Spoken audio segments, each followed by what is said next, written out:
Brothers and sisters, I share with you a particular salah, a type of prayer that many people are completely unaware of, despite our need for it several times a day. It was a salah, a prayer that was performed by the Prophet of Allah, Ibrahim alayhi salatu wasalam. When his wife, Sarah, was taken away from him by a tyrant, he knew exactly what he needed to do. During this calamity, Ibrahim alayhi salatu wasalam started to pray, calling upon his Lord during his salah, and Allah Almighty did not let him down. In fact, Sarah would come back to him from the tyrant unharmed during his salah. Subhanallah. This is the same salah prayer which was carried out by the Prophet of Allah, Zakaria alayhi salam, when he wished for a child despite all of the odds being against him. He was an old man, his wife was aging, and she herself was barren. And again, it was the knee-jerk reaction of the Prophet of Allah, Zakaria, to go down and to pray to Allah subhanahu wa ta'ala. So what was the outcome? فَنَادَتْهُ الْمَلَائِكَةُ وَهُوَ قَائِمٌ يُصَلِّي فِي الْمِحْرَابِ أَنَّ اللَّهَ يُبَشِّرُكَ بِيَحْيَى. Allah said, so the angels called him as he stood in prayer within the sanctuary,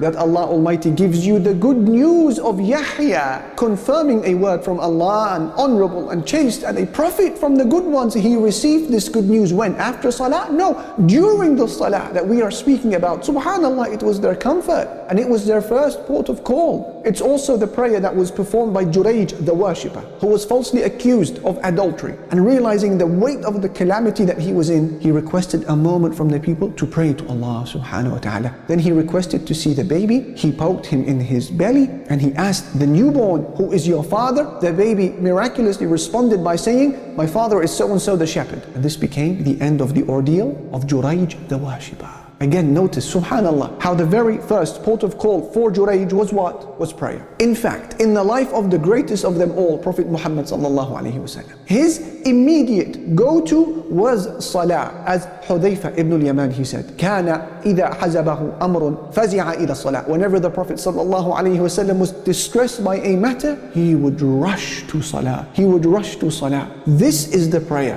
which you carry out, dear brother, dear sister, at the very scene and at the very moment of a difficult situation that happens in your life. Savings that have disappeared, a loved one who passes away, a heartbreaking and distressing diagnosis at the doctors, a defamatory piece against you by a newspaper or any media outlet, an exam that was failed, an opportunity that was lost. Salah. In fact, in one of the most inspiring descriptions of salah prayer that one could ever come across from the words of a scholar are the words of Imam Ibn al-Qayyim. Listen to this long list of benefits that he says comes with salah. He said, "As-salatu majlabatun lirrizqi." Salah is a reaper of provisions. Hafizatun lis-sihhati, a preserver of health. Dafi'atun lil-adha, an opposer and remover of harm. Matradatun lil-adwa, a repellent of illnesses. Mughadhiyatun lil-qalbi, strengthener of the heart. Mubayyiratun lil-wajhi, illuminator of the face.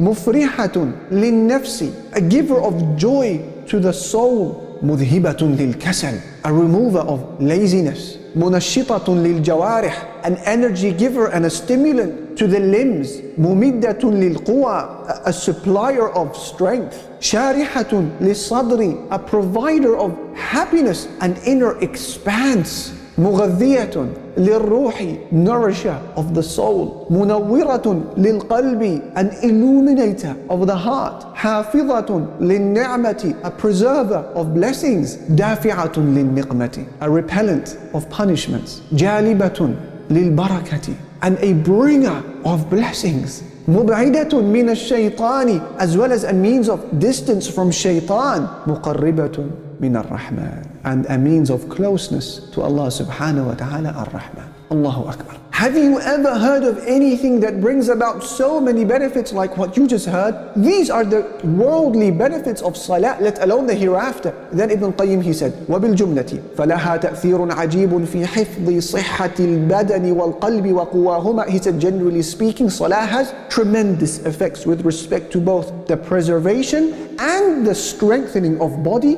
and heart. He said, وَدَفْعُ الْمَوَادِّ الرَّدِيئَةِ عَنْهُمَا, as well as very strong properties in repelling evil matters from both of them, body and heart. And then he said, beautiful words. In fact, he said, any two individuals who are tested with an impairment of some sort, or an illness, or a trial, or a calamity, the one who prays more will end up suffering less, and his outcome will end up better than the one who prays less.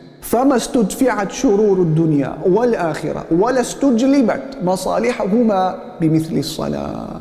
And he said, in reality, there is no better and more effective way in repelling the evils of life and the evils of the afterlife and in reaping the benefits of them both than through salah. وَسِرُّ ذَلِكَ أَنَّ الصَّلَاةَ صِلَةٌ بِاللَّهِ. He said the secret of this lies in the fact that salah is a connection between man and his Lord. وَعَلَى قَدْرِ صِلَةِ الْعَبْدِ بِرَبِّهِ تُفْتَحُ عَلَيْهِ مِنَ الْخَيْرَاتِ أَبْوَابُهَا. And according to how strong a person's connection is with his Lord, will the doors of goodness open up for him, and accordingly will the means for evil be cut off from him. Today, therefore, is a perfect opportunity to incorporate this act of worship that we have just spoken about. The next time you, for example, are horrified by any type of news that is conveyed to you, roll out your prayer mat, pray 2 units, pray 4 units, prolong your prostration, and share the very details of how you feel to Allah subhanahu wa ta'ala, and realize that a life where every possible calamity is manageable, that's not just a dream. With this type of salah, a retreat of a salah being available, it's a reality. Allah said, وَاسْتَعِينُوا بِالصَّبْرِ وَالصَّلَاةِ. Seek help through patience and through salah.